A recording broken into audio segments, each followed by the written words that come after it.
hello and welcome to the POC session.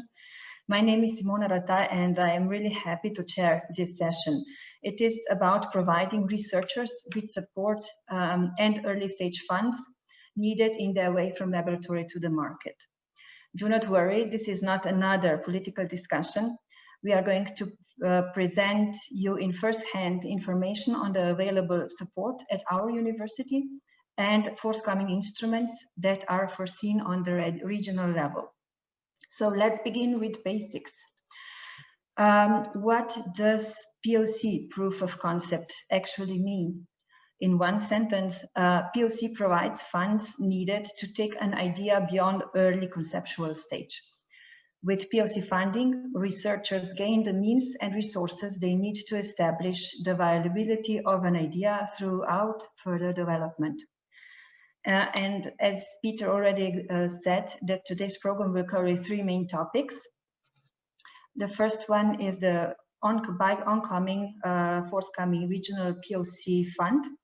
Another one is the University of Ljubljana Innovation Fund, and the third one is the first introduction of this year's recipients of Innovation Fund of our university. But first, I would like to ask Andrea. Andrea, hello. To present. Hello. Yes, hello, welcome.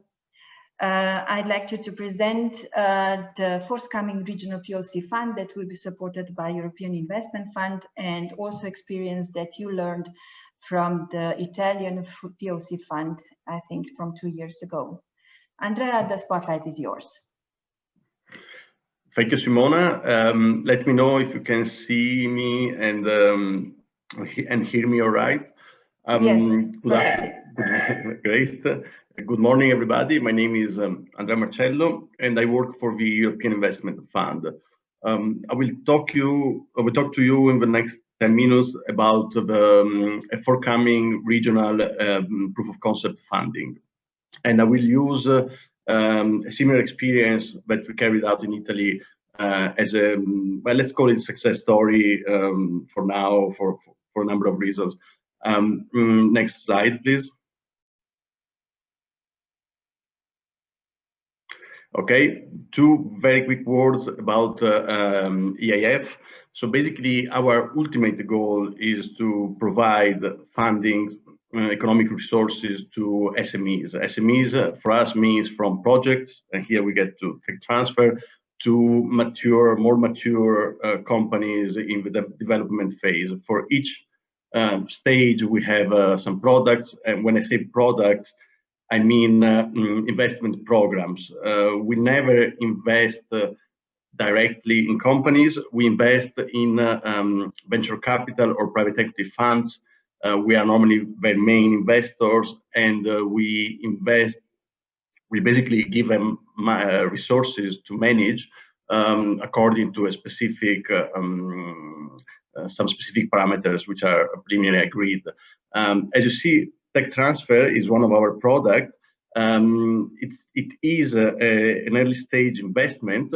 As you see, is the only one that goes to pre-seed, but it's also overlapping with, for example, normal venture capital investment. This is because we believe that just providing the pre-seed, or we can also say proof of concept money, is just not enough. We would like the same people to invest proof of concept stage, but also to bring the technology we invested in to maturity.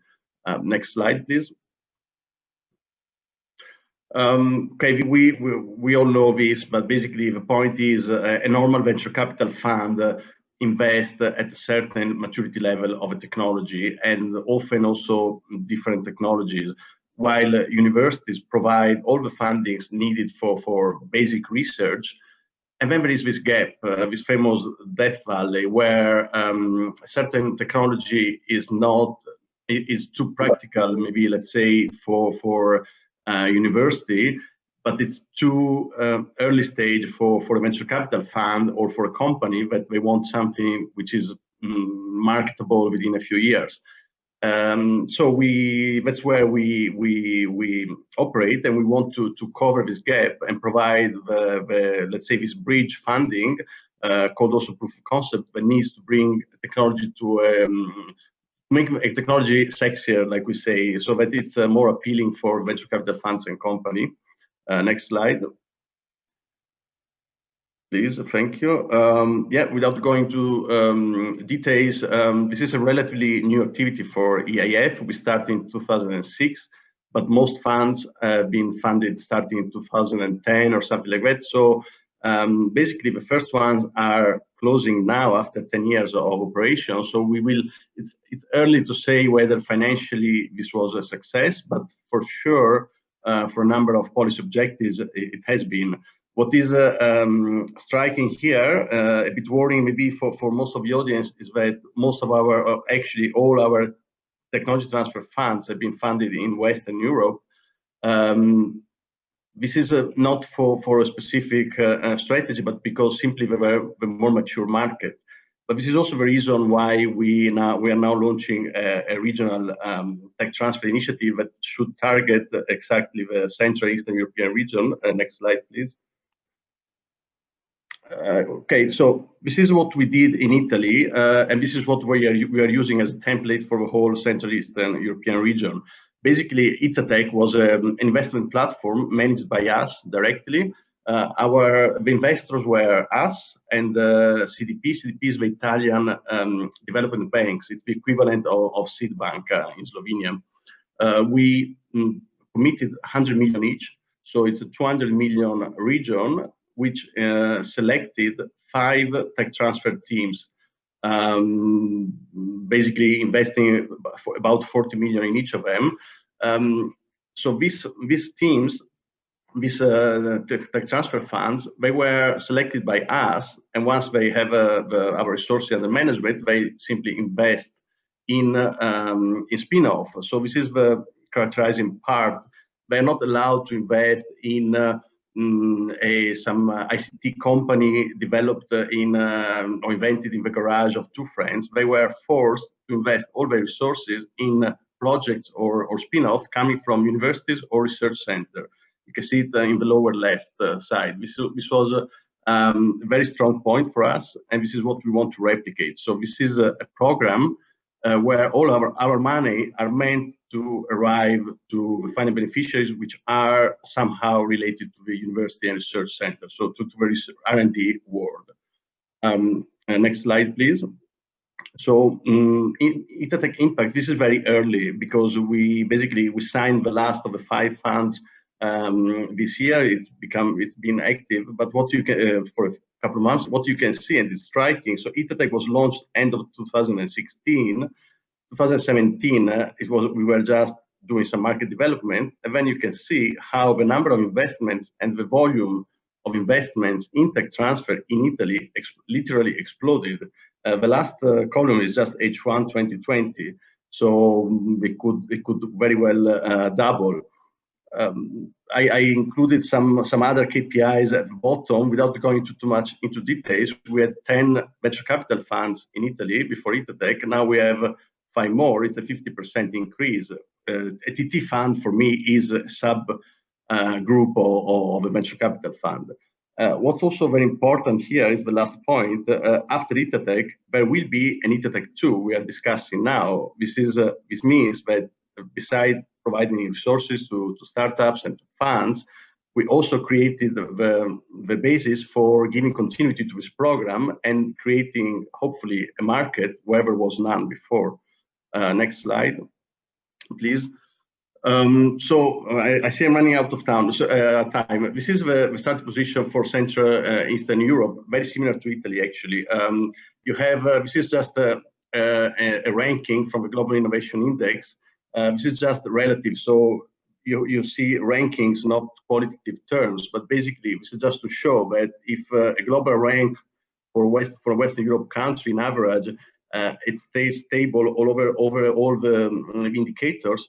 In Central Eastern Europe, as much as in Italy, you have a relatively high level of expenditure in R&D, but then you have a very low number of VCDs and very low collaboration between university and industry research. So it seems like, and again, very high production of scientific and technical articles. So we see that two clear problems in the region, and it's the absence of collaboration or bad collaboration between university and industry, and in general, a low number of VC deals. So next slide, please. Again, here is not to criticize the Central Eastern Europe region, but you see that the average private equity investment in the region, they are all at the latest places. This is again not to bash the region, but actually to say that this is the reason why it is one of the EIF goals is to rebalance the situation and provide resources to the region so that they can sustain a market which is still immature. Next slide, please. So the most important, actually, in some time. So this is what we want to do, and we are doing in the region. We will pool resources from different countries in the region. Whoever wants to participate, we will match the resources, and then we will invest these resources in a number of technology transfer vehicles or funds with the same rules as for Itatech. So they will be forced to work in strict collaboration with some actually the best universities for their sector. Now, where do we stand today? Today, Slovenia and Croatia agreed to be the first, basically the pilot countries. We are now finalizing negotiation. Please take it with a pinch of salt because everything could happen. Like we were ready to start last year and then COVID happened. But it seems like we are moving ahead. We plan to launch a call for expression of interest in January, where we will fund a vehicle that will have the goal to invest in tech transfer projects, meaning including proof of concept in Slovenia and in Croatia, all project links to universities. We will select a team, so it's an open call. We select a team and we will negotiate with the teams what are the conditions to basically sustain at best university and research centers spin-off. Next slide, please, and final. No, not final. Actually, we're here just to show that we need to make we need to build clusters. So, for example, now we have Slovenia and Croatia. It's ideal to have other geographical clusters simply to reach a certain critical mass. I mean, you need a large deal flow to absorb the resources like 30 to 40 to 50 million that the TT fund have under management. Next slide, please. We have to wrap it up, yes. Yeah. So this is I'm wrapping up. So the objectives, the main objectives, the first four are objectives that are aimed to create a virtuous circle in the TT ecosystem. So accelerate the commercialization of the projects, foster the establishment of TT teams that can continue and give continuity to the sector after the program is finished. Generate economic returns. This is not the first priority, but it is aimed to generate returns. And as you see, develop a TT ecosystem by fostering information of teams, other stakeholders, and then beyond TT, overall increase the levels of equity investment, especially in early stage, providing deal flow for normal venture capital funds that can invest make follow-on investments into the companies funded by the TT fund, and support cross-border links, collaboration between research centers. We've seen it with the clusters, but in general, many university projects already comes with strings attached in a way, in the sense that they are developed by different universities. So we want to continue supporting this. And this is it. Thanks for your attention. Sorry, I took a few minutes more. This is my contacts. These are my contacts. If you want to contact me, I'm happy to answer all your questions. Thank you, Andrea, very much for your interesting presentation. Of course, we welcome your instrument, and we are confident it will complement other technology transfer of activities in Slovenia and will also boost their implementation. So we are eager to work with you. That being said, thank you. Let me present you in brief about Innovation Fund of University of Ljubljana. It was established this year in April, and its intention is twofold: First one is to support successful research projects with market potential. We aim to bring them closer to the market and to higher levels of technology and innovation readiness. Thus, we co-finance costs like feasibility studies, market research, working prototype, confirmed functioning in technology or clinical environment, establishing relationship with relevant businesses. And the sizes of POC projects can vary between 5 and 25,000 euros, and the total budget this year was or is 70,000 euros. So the second aim is to support researchers interested in the POC with all support activities that Knowledge Transfer Office offers. This is protection of IPR, support in finding industrial partners, support through negotiations and contract preparations. And the final aim of our fund is to market the POC projects and to invest the IPR income into new technologies and non-technological solutions with market potential. And to achieve this goal, we are connecting with other partners in the innovation process. Therefore, our next speaker is Jakub Gajszek. Jakub, are you here with us? Hello. Hello. Good yes, to see you. Great. You will present us shortly your experiences in Innovation Fund as a member of Evaluation Board, and also how POC or how LUI services complement the POC services. So, Jakub, the floor is yours.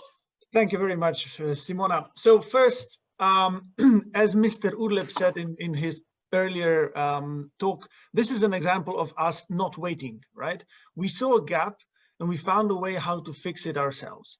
We sat down in late 2019 together with the team at the TTO. By the way, I'm from the Ljubljana University Incubator, which was one of the two main drivers of this POC fund. And we said, okay, there's really a gap in financing, right? Funding is the big reason why researchers really don't dare to take the plunge into jumping into the market, right? The fund is set up to basically build up the culture of researchers and give them a chance, give them a fighting chance to really commercialize, give them a reason to do it, and so on. The incubator and the TTO set up the POC from our own commercial funds. So we contributed some money, the TTO contributed some money, and then thankfully the funding got doubled by the university from its own innovation fund. So thank you very much, Rector Papic.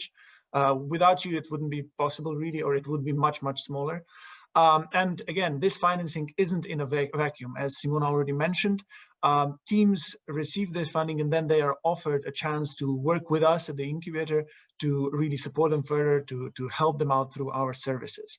Our services include, basically helping teams from their very first steps in finding the market and then growing into it, getting other sources of financing. We as the team coach the founders of these projects or the companies. We have external mentors, the best entrepreneurs in Slovenia and around to help them out. We help them finding venture capital funds.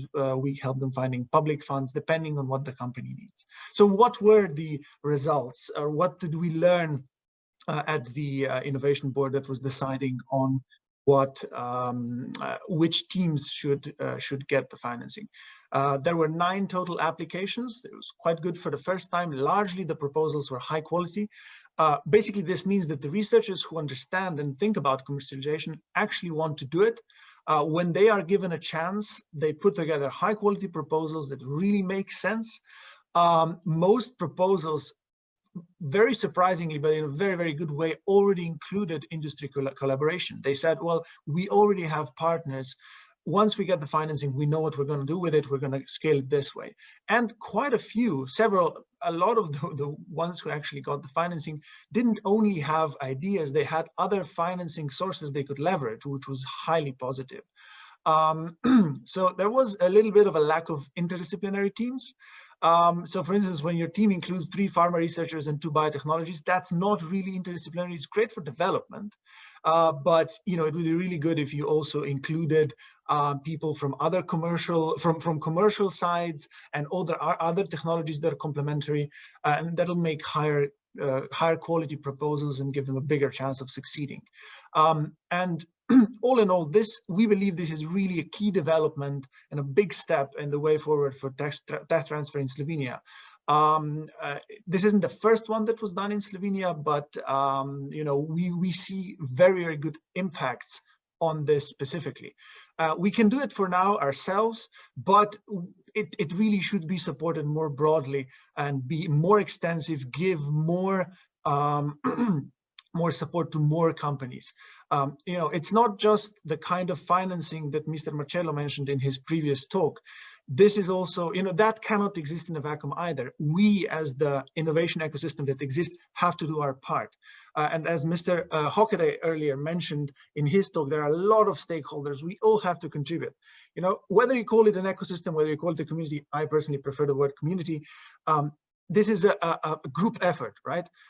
So we would be very, very thankful if the government decided to support this. Also, if industry decided to support this. As we said, the university internally, the TTO and the incubator finance this for the first year.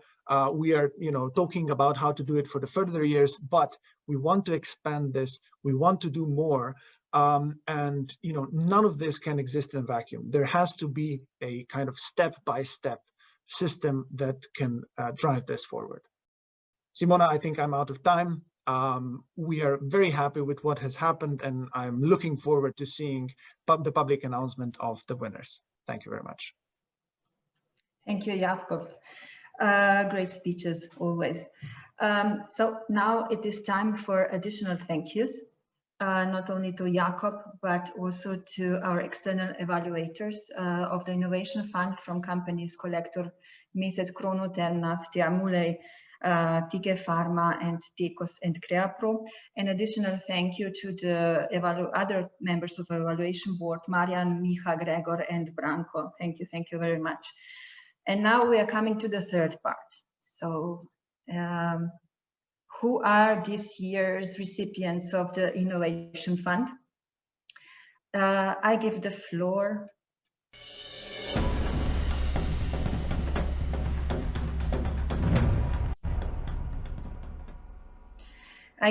to the main supporter of technology transfer and POC fund at our university, our rector, Professor Igor Papic. Dr. Papic, please. Yes, thank you, Simona. Here are the winners: Lucia Petelin Masic. Antibiotic resistance is rising to dangerous levels in all parts of the world. Therefore, the team is developing new antibacterial agents against resistant bacteria. Congratulations.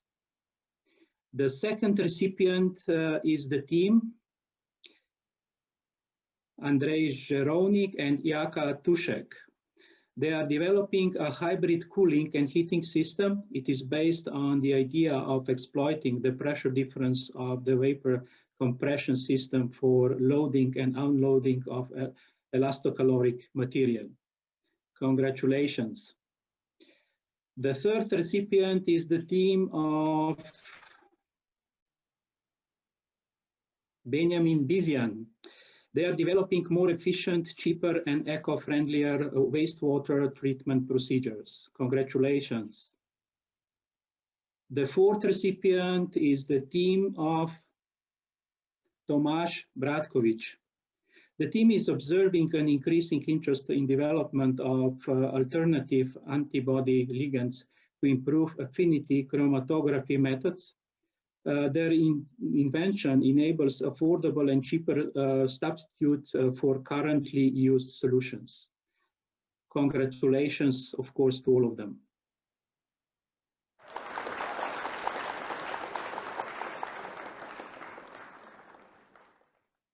Dear first recipients of the Innovation Fund of the University of Ljubljana, it is, of course, a great honor and pleasure for me to be the first one to sincerely congratulate you on your achievements and successful application for the Innovation Fund of the University of Ljubljana.